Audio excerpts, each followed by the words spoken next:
Hey everybody, this is D Hunter, bringing another action figure review. Today, we're going to look at the McFarlane DC Multiverse Hal Jordan Green Lantern versus Dawnbreaker or Batman from Earth -32 2-pack. This is a Dark Knight's Metal themed 2-pack. Very surprising to see Hal Jordan getting his first release in a 2-pack form. Another Rebirth Justice League hero out of the mix. Rest assured, it's a safe bet to assume he's going to get a single release down the road. And then Dawnbreaker here, he appears to be a straight re-release of his single release. So let's check out the packaging here. As you can see at the top, ages 12 plus, DC Multiverse, Batman from Earth -32, and Green Lantern. Here they are in the package. Looks like we have a large construct base, a bunch of Green Lantern construct accessories, and then it looks like they both have a collector's card and display stand. Top of the package, Dark Knight's Metal. One side, Batman, Earth -32, and Green Lantern, Hal Jordan. Other side, Batman, Earth -32, and Green Lantern. At the bottom, got a bunch of credits, and there is a barcode, in case that helps anybody. And on the back side, here they are, posed up fighting together, and here are a bunch of other recently released McFarlane DC Multiverse figures you should check out. So I got my figure from Amazon, pre-ordered him there a long time ago. He finally arrived today, a little bit late. I also tried pre-ordering from Walmart and GameStop, but they kept changing their dates and I had to cancel at both places. So no further ado, let's open him up. And I did end up getting two of these packs, one of which to open and enjoy, and one to keep unopened in my complete 6 and 7-inch unopened Batman related action figure collection. And here's this 2-pack of Hal Jordan and Dawnbreaker, next to the Dawnbreaker single release.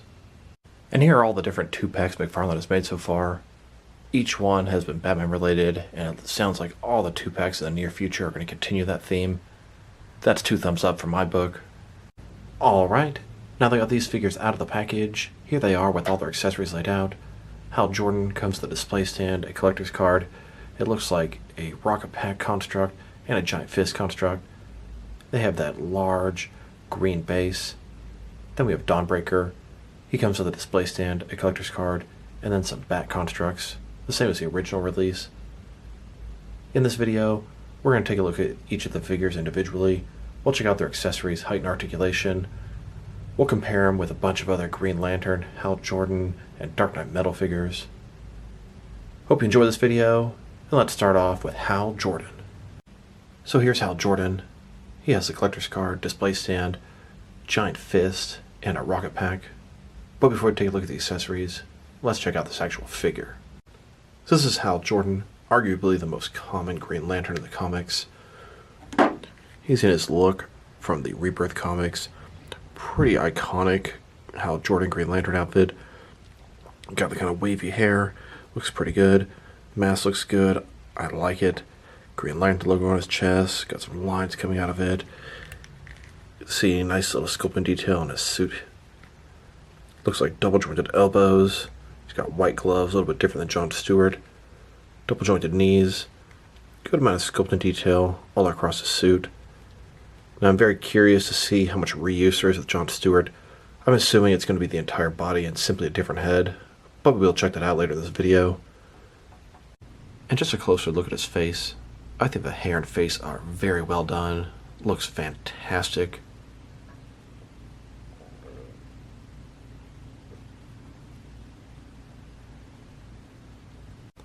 The detail on Hal's ring is pretty weak. Just sort of a green little blob on there. Now before we take a look at Hal Jordan's accessories, let's check out this display base. This is a giant construct base made of a semi-transparent green material. I believe Dawnbreaker was on the right and Hal Jordan is on the left.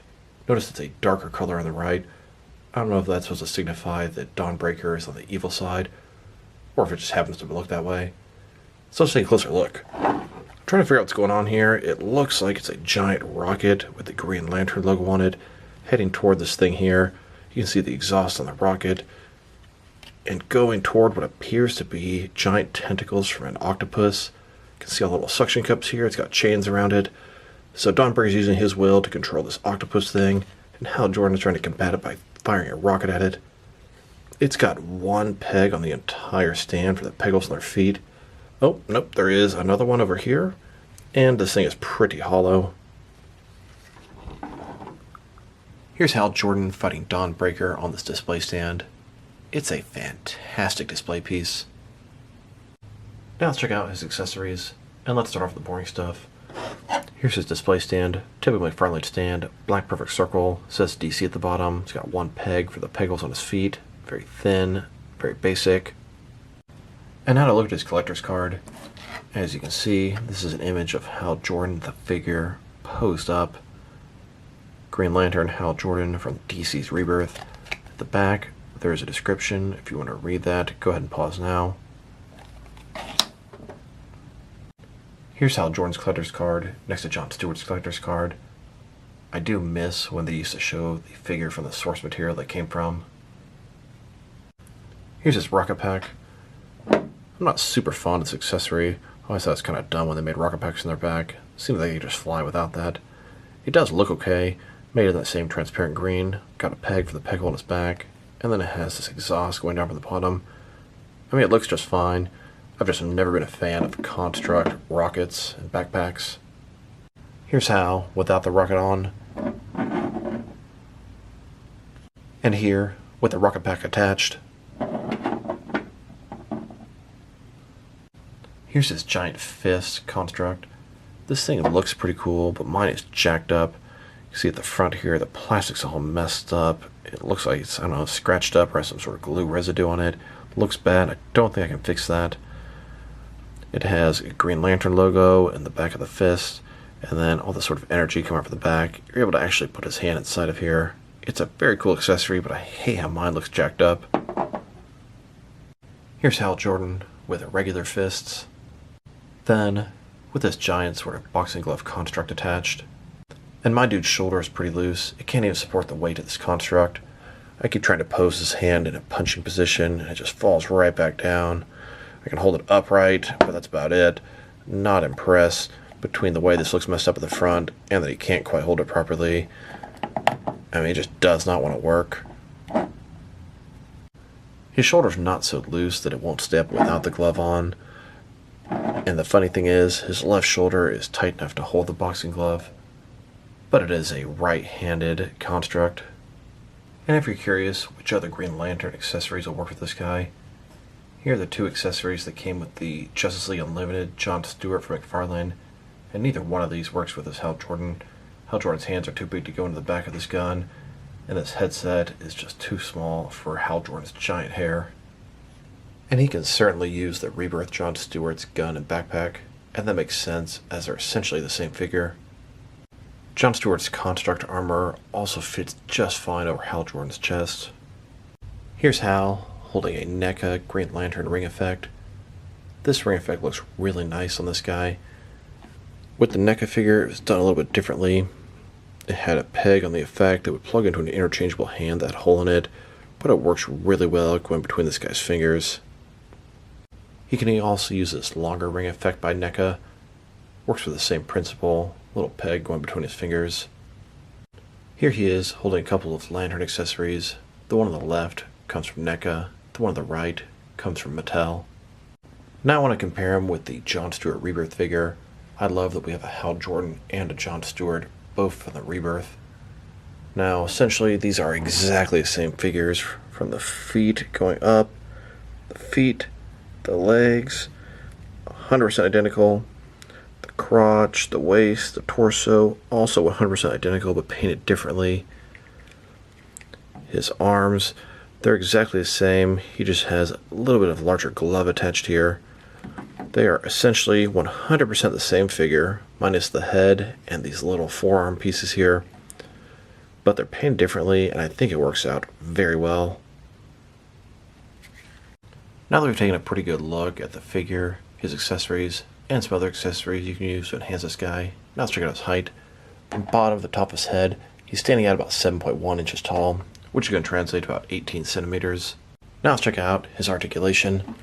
Starting with his head here, of course, it can rotate from side to side. You can't look up that far, down that far. Pretty nice. Can tilt his head from one side to the other, give him a good amount of personality. Shoulders on a ball joint goes at considerably more than 90 degrees, up, down, around, all that good stuff. He's got a butterfly joint between his shoulder and chest area, increasing the range of motion there. bicep cut below that, double jointed elbows below that. His sort of glove area can rotate around. His wrist, it's got a ball in it, can rotate. It's also hinged. Ball joint in his torso, rotate around, go forward and back. Ball joint in his waist, rotate around, go forward and back, giving him a very wide range of motion in his torso area. Legs go out about this far. Do the splits, not a ball joint, but a similar type concept. As far as rotation goes, not too bad. They go forward about that far, back, not too much. Double jointed knees below that. And then his ankle here goes forward and back, can rotate, can tilt and rock, and he has toe articulation. Now let's look at Dawnbreaker. Dawnbreaker is Bruce Wayne from Earth -32. He got the Green Lantern ring and it corrupted him. He comes with a display stand, a collector's card, and a bat construct. So let's take a look at him. Here's Dawnbreaker. Mine's got some junk on his forehead here, very similar to the Hal Jordan boxing glove. Very displeased there. He's got these goggles, sort of pipes or wires going from his head into his body. His skin, kind of a gray color, mouth sort of curled upward. His armor is very detailed. Got the bat symbol with the Green Lantern logo on top of it. All kind of different sculpting detail on his armor, on his neck, and the wires, kind of robotic looking. Double jointed elbows, double jointed knees. It is a pretty good figure, but it's exactly the same as the single release, and that definitely disappoints me. And then, just a closer look at Dawnbreaker's face. The detail's pretty nice, good sculpting detail. Mine just has that sort of crap above his left eye. Looks bad. Now this is exactly the same Dawnbreaker head and sculpt from the single pack. McFarlane has a habit of doing that in all their 2-packs. One figure has been slightly altered, and one is exactly the same. And the detail on Dawnbreaker's ring is pretty weak. Can't really tell what's going on. I think it's even worse than Hal's. Now let's check out his accessories. He has the same display stand that Hal Jordan had. Now let's look at his collector's card. As you can see, we've got an image of Dawnbreaker the figure floating in midair. Batman from Earth -32 from Dark Knight's Metal. There's a description on the back. If you want to read that, go ahead and pause now. Here's this 2-pack Dawnbreaker's collector's card on the left, next to the original single release Dawnbreaker's collector's card on the right. I do prefer when McFarlane used to put pictures from the source material instead of the actual figure. Now let's look at its construct. It's a bunch of bats, and that makes perfect sense for a Batman Green Lantern hybrid. It's also made of that semi-transparent material. See a large bat at the top, and a bunch of smaller bats down here. It's going to be able to wrap around his arm. Here's the 2-pack Dawnbreaker's construct on the left, next to the single release on the right. They're exactly the same mold and look pretty much the same. The single release maybe is a little more glossy. Here's Dawnbreaker with the bat construct wrapped on his arm, coming out of his ring. And now that I have 2 of these Dawnbreaker figures, here he is with both the bat constructs at the same time. Here's the 2-pack Dawnbreaker on the left, next to the single release on the right. They are 100% the same figure. No differences whatsoever. I mean, the flesh tone is a slightly different shade, but that's just a factory difference. Now that we've taken a pretty good look at both the figure and his accessories, now let's check out his height. From bottom to the top of his head, standing at about 7.0 inches tall, which is going to translate to a hair under 18 centimeters. And if you go to the top of the ears, about 7.25 inches tall. Now let's check out his articulation. Start with his head here. Of course, it can rotate from side to side. A little bit hindered from these wires connecting to him. Can't go really any further than that. Can look up about that far, down about that far. Can tilt his head from one side to the other, giving a good amount of personality. Shoulders on a ball joint, goes out a little bit more than 90 degrees, up, down, around, all that good stuff. He does have a butterfly joint between his shoulder and chest area, just increasing the range of motion there. Bicep cut below that. Double jointed elbows below that. His wrist has a ball in it, can rotate, and it's going to be hinged. His torso here He's got a ball joint here, rotate around, go forward and back. Another ball joint down here, rotate around, forward and back. Give him pretty wide range of motion in his torso. Legs go out about this far, not a ball joint, similar type idea. Rotation, pretty non-existent, minimal. Then go forward about that far, back, not too much. Double jointed knees below that. And his ankle has a ball on it, goes forward and back. Can tilt and rock. Can rotate. And he's got toe articulation. Here's Hal Jordan fighting Dawnbreaker in the city skies. Here's Hal Jordan and John Stewart teaming up to take Dawnbreaker down. Now let's check these guys out next to some other action figures, starting off with some other McFarlane DC Multiverse figures. Here's Hal Jordan next to John Stewart, 100% the same figure except the heads and then the glove part of the forearms. And here's the 2-pack Dawnbreaker on the left next to the single release on the right. These are 100% the same figure, no differences. Here they are next to the animated John Stewart figure. He is arguably considered one of the least favorite figures in the line. Kind of grown on me a little bit. Can't wait to continue to expand on the Justice League Unlimited lineup. Here are all 4 of the Green Lantern figures McFarlane has made so far. I'm not including the second Dawnbreaker as it is exactly the same thing. Hopefully they're going to give us a Guy Gardner, Kyle Rayner, Jessica Cruz, Alan Scott, Simon Baz, all kind of other lanterns. Kilowog, they would do an excellent job with stuff like that. Here are all 5 of the iconic, standard-looking Rebirth heroes they've made. Superman, Batman, Hal Jordan and John Stewart Green Lanterns, and The Flash. This is what I like. Normal-looking Rebirth heroes and villains. I hope they continue to build on this lineup.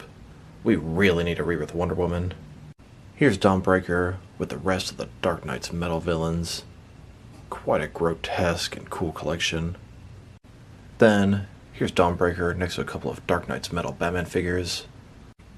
Here are all the different 2-packs McFarlane has made so far. We've got the New 52 Nightwing and Red Hood, Arkham Asylum, Batman vs. the Joker, Green Lanterns, Hal Jordan vs. Dawnbreaker, and then Dark Knight's Metal, Superman vs. Devastator, and Dark Knight's Metal, Flash vs. Red Death.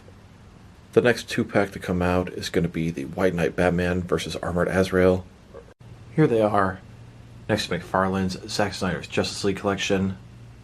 Then, next to the recent The Suicide Squad wave. And here they are, next to a bunch of other recently released McFarlane DC Multiverse figures. Now let's check them out, next to some other Green Lantern figures. Here are all the McFarlane Green Lantern figures they've made so far. And here they are, next to some NECA Green Lantern figures.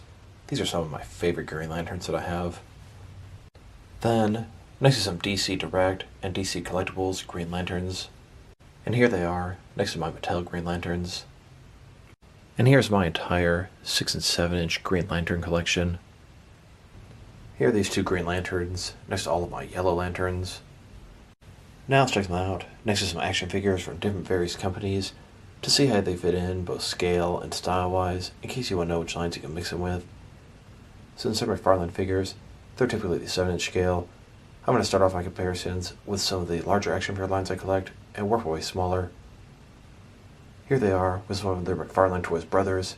In front of you are 5 different action figure lines, all from McFarlane Toys, all 7-inch scale. Then, with some more McFarlane Toys, these ones are from different various video game properties.